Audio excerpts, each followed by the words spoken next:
অত্যন্ত সময় উপযোগী একটি প্রশ্ন যে আমাদের বর্তমান প্রধানমন্ত্রী তারেক রহমানের চীন সফর এবং পরবর্তীতে আমাদের প্রতিবেশী ভারতের যে আপনার মিডিয়ার যে একটি আমি বলবো যে খুব লম্ফজম্প বলতে পারেন এক ধরনের যে এবং খুবই দুঃখজনক তারা যে ধরনের ভাষা ব্যবহার করে তাদের কথাবার্তায় এটা আপনার কোনোভাবে এটা আমি বলবো যে সাংবাদিকতায় যায় না এই ধরনের ভাষা এটা মিডিয়াতে আমরা এগুলো আশা করি না কখনোই।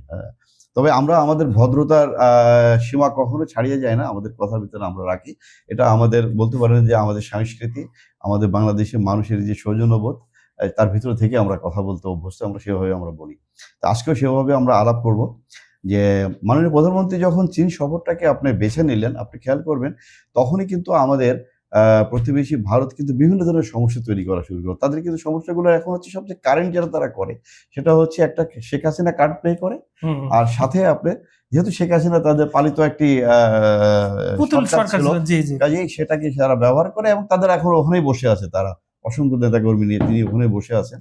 আরেকটা হচ্ছে আপনি দেখবেন যে আমাদের সীমান্তে যে পুশিন গেমটা, এই পুশিন গেমটা খুব বেশি খেলে এবং মাননীয় প্রধানমন্ত্রী যাওয়ার আগে কিন্তু এরকম শুরু করলেন এবং উনি ফিরে আসার পরে এখন কিন্তু নতুন কাজ শুরু করছেন শেখ হাসিনা রিটার্ন।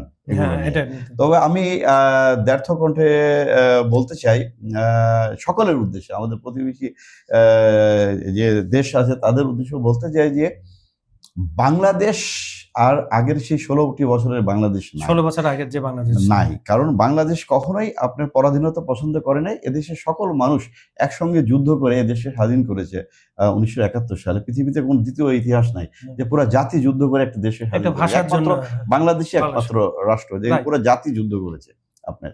তো তারেক রহমানের যে স্টুয়ার্ট যে মুভটা ছিল এটা কিন্তু এখন নয়, ওনার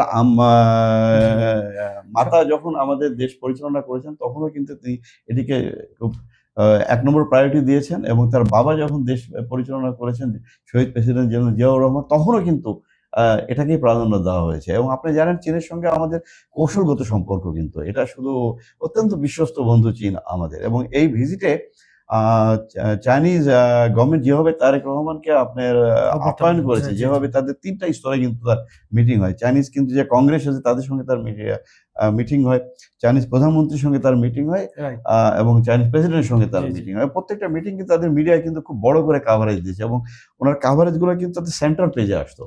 নর্মালি আপনি চায়নাতে কিন্তু দেখবেন যদি কাভারগুলো যদি ফ্রন্ট পেজে যদি কোনো একটা বামে ডানে উপরে থাকে তাহলে ধরে নেবেন খুব হালকাভাবে তারা দেখাচ্ছে।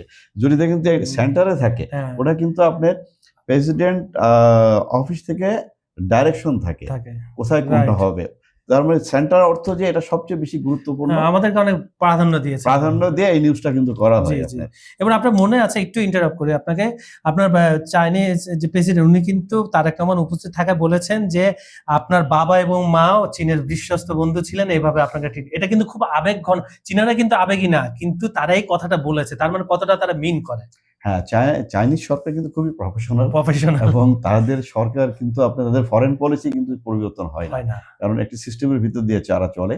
এবং ওখানে আপনি আরেকটা খেয়াল করবেন যে এই ভিজিটেশনে তো আমাদের তিস্তা প্রকল্প নিয়ে আলাপ হয়েছে, চাইনিজ যে আপনার স্পেশাল ইকোনমিক জোনগুলো নিয়ে আলাপ হয়েছে, যেগুলো করছে অনেক বিষয় নিয়ে আলাপ হয়েছে। তার ভিতরে কিন্তু চাইনিজ প্রেসিডেন্ট কিন্তু একটি কমেন্ট করেন, যে কমেন্টটা আপনার অনেক পত্রিকাতে এসেছে, আপনি খেয়াল করবেন। উনি ইংরেজিতে বলেন যে the map of the world can change, the map of China and Bangladesh will not be change. এটার অর্থ কিন্তু খুবই গভীর। বিশ্বের মানচিত্রের পরিবর্তন ঘটতে পারে কিন্তু চায়না এবং বাংলাদেশের মানচিত্রের পরিবর্তন ঘটবে না। এটা কিন্তু এক ধরনের বলতে পারেন যে উনি হুঁশিয়ারি দিয়ে দিলেন আমাদের যে এই ভারত নামক যে প্রতিবেশী হুঙ্কার দেয় যে আজকে আমাদের রংপুর দখল করবে, কালকে ফেনী নেবে, নিয়ে নেবে। উনি কিন্তু জানিয়ে দিলেন যে ওদিকে তাকাবেন না, বাংলাদেশের ম্যাপের গ্যারান্টি আমরা চাইনিজ সরকারই দিচ্ছি এবং সে দেশের মানুষও ক্যাপাবল ও দেশের মানচিত্র রক্ষার জন্য। এবং আমাদের দেশে 17 কোটি মানুষ কিন্তু দেশের স্বার্থে কিন্তু আমরা এক হতে পারি। জুলাই আগস্ট আন্দোলনে আমরা দেখিয়ে দিয়েছি।